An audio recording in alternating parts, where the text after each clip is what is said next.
নমস্কার, আমি তস্মিনা। নমস্কার, আমি ইন্দ্রাণী। শুরু করছি বিয়ন্ড পলিটিক্স। শীতকালীন অধিবেশনে সংসদ তোলপাড়। কেন রাতের ঘুম উড়েছে মোদির এবার? ভালো ঠান্ডা পড়েছে, কি বলো? ঠান্ডা তো পড়েইছে, ডিসেম্বরে 2 তারিখ বলে কথা। এখন রীতিমতো লেপ কাঁথা মুড়ে দিতে হচ্ছে। তাজা বলেছিস। আসলে কলকাতা সংসদ থেকে এত দূরে, সেটাই হলো সমস্যা। কেন? সংসদের কাছে হলে কি হতো? গরম একটু বাড়তো, আরাম হতো শীতের দিনে। সংসদের কাছে থাকলে গরম বাড়তো? তুমি মাঝে মাঝে কি যে বলো, আমি কিছুই বুঝতে পারি না। আরে আজগুবি কেন বলবো? সংসদের শীতকালীন অধিবেশন শুরু হয়েছে, কিন্তু উত্তাপ বাড়ছে সংসদে। কি হচ্ছে আমাকেও বলো। সংসদের শুরুর দিনেই মোদি এমন একটা কথা বললেন যাতে বিরোধীরা আর কিছু বলতে না পারে। কি বলেছেন নরেন্দ্র মোদি? বলেছেন সংসদে বিরোধীরা যেন নাটক না করে, বিহারে হারার হতাশা যেন সংসদে না বের করে। হঠাৎ এসব বলতে গেলেন কেন? এসআইআর এর পর ভোট চুরির অভিযোগ আছে। মোদি ভালো করে জানেন সংসদে এ নিয়ে বিরোধীরা চেপে ধরবে, তাই আগে ভাগেই অ্যাটাক করলেন, তাই তো? হ্যাঁ, আক্রমণই সবচেয়ে ভালো প্রতিরক্ষা হয়ে ওঠে সময় সময়। আর বিরোধীরা কি বললেন তুই দেখে নে, বিরোধীদের অ্যাটাক এবং মোদির ডিফেন্স সবটাই।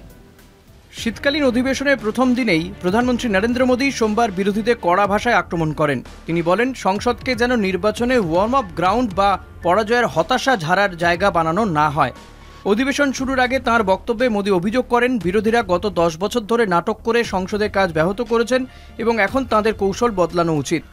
ये सत्र संसद देश के लिए क्या सोच रही है, संसद देश के लिए क्या करना चाहती है, संसद देश के लिए क्या करने वाली है, इन मुद्दों पर केंद्रित होनी चाहिए। और मैं सोच रहा था बिहार के नतीजे इतना समय हो गया है तो अब थोड़ा संभल गए होंगे, लेकिन कल जो मैं बयानबाजी सुन रहा हूं उनकी, तो उसे लगता है कि पराजय ने उनको परेशान करके रखा है। মোদির দাবি, নতুন ও প্রথমবারের সাংসদরা নিজের এলাকায় যে সমস্যাগুলি তুলে ধরতে চান, বিরোধীদের আচরণের জন্য সেই সুযোগ পাচ্ছেন না। তিনি বলেন, সংসদ নাটকের জায়গা নয়, এখানে শুধু ডেলিভারি হওয়া উচিত। তিনি আরও জানান, যারা স্লোগান তুলতে চান তাদের জন্য দেশের অনেক জায়গা আছে, কিন্তু সংসদ সেই জায়গা নয়। ड्रामा करने के लिए जगह बहुत होती है, जिसको करना है करते रहें, यहाँ ड्रामा नहीं डिलीवरी होनी चाहिए। অন্যদিকে বিরোধীরা মোদির বক্তব্যকে দ্বিচারিতা বলে সমালোচনা করেছে। কংগ্রেস সভাপতি মল্লিকার্জুন খার্গে অভিযোগ করেন, গত 11 বছর ধরে কেন্দ্রীয় সরকারই সংসদের মর্যাদা নষ্ট করেছে। প্রিয়াঙ্কা গান্ধী বলেন, এসআইআর, দূষণ, নির্বাচনী পরিস্থিতি এসব বড় বড় বিষয় তুলে ধরা নাটক নয়, আলোচনার সুযোগ না দেওয়াটাই আসল নাটক। I suggest that urgent issues like what you said, pollution, other issues, SIR, it is a huge issue for democracy. Trinamool সাংসদ সাগরিকা ঘোষ বলেন, পশ্চিমবঙ্গে এসআইআর চলাকালীন 40 জনের মৃত্যু কোনো নাটক নয়, এটি বাস্তব। সমাজবাদী পার্টির নেতা অখিলেশ যাদবও প্রশ্ন করেন, বিএলওদের মৃত্যু কি নাটক? দিনভর উত্তেজনার মধ্যে লোকসভায় আলোচনার দাবি ওঠে এসআইআর ইস্যুতে, কিন্তু বারবার আলোচনা স্থগিত হওয়ার পর অধিবেশন প্রথম দিনের জন্য বন্ধ হয়ে যায়। তবু সরকার কয়েকটি গুরুত্বপূর্ণ বিল পাস ও পেশ করে। তার মধ্যে রয়েছে মণিপুর জিএসটি সংশোধনী বিল, কেন্দ্রীয় আবগারি সংশোধনী বিল এবং স্বাস্থ্য নিরাপত্তা ও জাতীয় নিরাপত্তা সেস সংক্রান্ত বিল। কিন্তু প্রথমেই নাটকের ইস্যু তুলে বিরোধীদের খোঁচা মারলেন কেন প্রধানমন্ত্রী? রাজনৈতিক বিশ্লেষকদের মতে, বিরোধীদের প্রশ্নে অস্বস্তি বাড়তে পারে সরকারের, তাই আগেভাগেই আক্রমণাত্মক হয়ে নিজেদের জন্য একটা স্বস্তির জায়গা তৈরি করে নিতেই মোদির এই ড্রামা ভাষণ। তার মানে সংসদ খুবই উত্তপ্ত। খুবই উত্তপ্ত, আরো উত্তপ্ত হবে দিন দিন। কেন তুমি এই ভবিষ্যৎবাণী করছো? কারণ বেশ কিছু গুরুত্বপূর্ণ ইস্যু আছে যেগুলো নিয়ে সরকার কথা বলতেই চায় না। কিরকম ইস্যু বলো তো?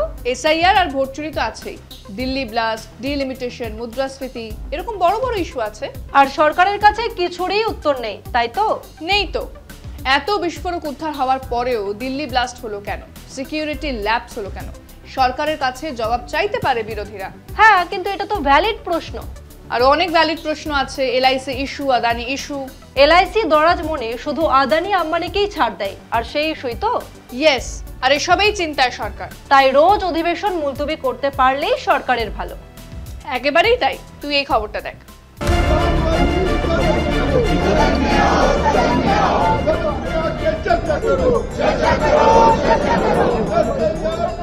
শীতকালীন অধিবেশন শুরু হতেই আবার আশঙ্কা তৈরি হয়েছে, সংসদ কি আদৌ ঠিকভাবে চলবে? ভোটার তালিকা সংশোধন নিয়ে সরকার ও বিরোধীদের মধ্যে সংঘাত বাড়ছে। এর ফলে সংসদে কার্যক্ষমতা নিয়েই বড় প্রশ্ন উঠছে। গত কয়েক বছরে সংসদের কাজ অনেক কমে গেছে। আলোচনার থেকে বেশি মুলতবি হচ্ছে সংসদ। লোকসভার প্রাক্তন সেক্রেটারি জেনারেল পিডিটি আচার্য বলেছেন, সংসদে যদি সঠিক আলোচনা না হয় তবে সংসদের উদ্দেশ্যই নষ্ট হয়। তিনি অভিযোগ করেন, যে সরকার বিরোধীদের কথা শুনতে চায় না, শুধু নিজের বিল পাশ করাতেই ব্যস্ত, বর্ষাকালীন অধিবেশন ছিল তার বড় উদাহরণ। লোকসভা মাত্র 29% এবং রাজ্যসভা 34% সময় কাজ করেছে। প্রশ্নোত্তর পর্বও হয়নি বললেই চলে। তবু 8টি বিল মাত্র কয়েক মিনিটে আলোচনায় পাশ হয়েছে। অনলাইন গেমিং বিল যেমন মাত্র কয়েক মিনিটেই দুকক্ষে পাশ হয়েছে। মার্চেন্ট শিপিং বিলও একইভাবে নামমাত্র আলোচনায় পাশ হয়। লোকসভার 50% কাজের সময় গেছে শুধু অপারেশন সিঁদুর নিয়ে আলোচনা করেই। In parliamentary democracy, we have to engage in dialogue. We have to engage. Congress সাংসদরা বলছেন, সংসদ এখন সরকারের কাছে নিজের বিলে শিলমোহর দেওয়ার জায়গা হয়ে গেছে। সংসদীয় কমিটিগুলি গুরুত্ব হারাচ্ছে, সভাপতিদের নিরপেক্ষতা কমে গেছে। বিরোধীরা আলোচনা চাইলে সরকার তাদের জায়গা দিচ্ছে না। মোদী সরকার এর দায় বিরোধীদের উপর চাপালেও সংখ্যাই বলে দিচ্ছে যে সমস্যা রয়েছে অন্য জায়গায়। বাজেট অধিবেশন ছাড়া প্রায় সব অধিবেশনে কাজ কম হয়েছে। স্বাধীনতার পর সবচেয়ে কম বসেছে 17তম লোকসভা। ডেপুটি স্পিকারও নেই, যা গণতান্ত্রিক প্রক্রিয়া চালাতে সরকারের অনিচ্ছা স্পষ্ট প্রমাণ।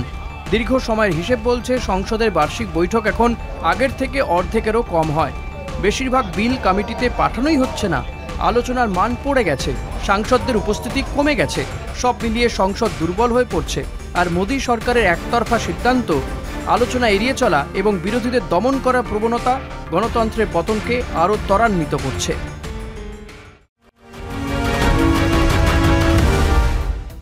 এভাবেই গণতন্ত্রের পীঠস্থানকে বারবার অপমান করবে বিজেপি। বরাবরই তাই করে আসছে বিজেপি। আগে তো অন্য স্ট্র্যাটেজি নিত। বিরোধী সাংসদদের সাসপেন্ড করে দিত, কোনো একটা ইস্যু দেখিয়ে সাংসদ পদ কেড়ে নিত।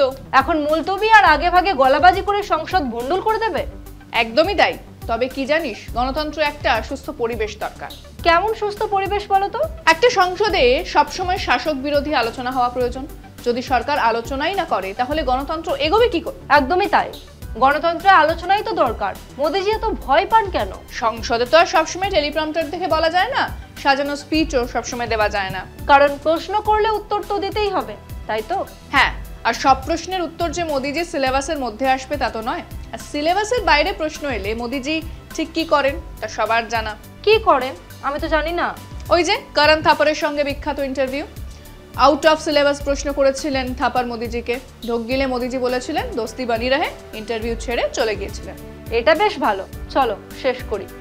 বিয়ন্ড পলিটিক্স আজকের মতো এই পর্যন্তই। দেখতে থাকুন কলকাতা টিভি, রাত দিন 7 দিন।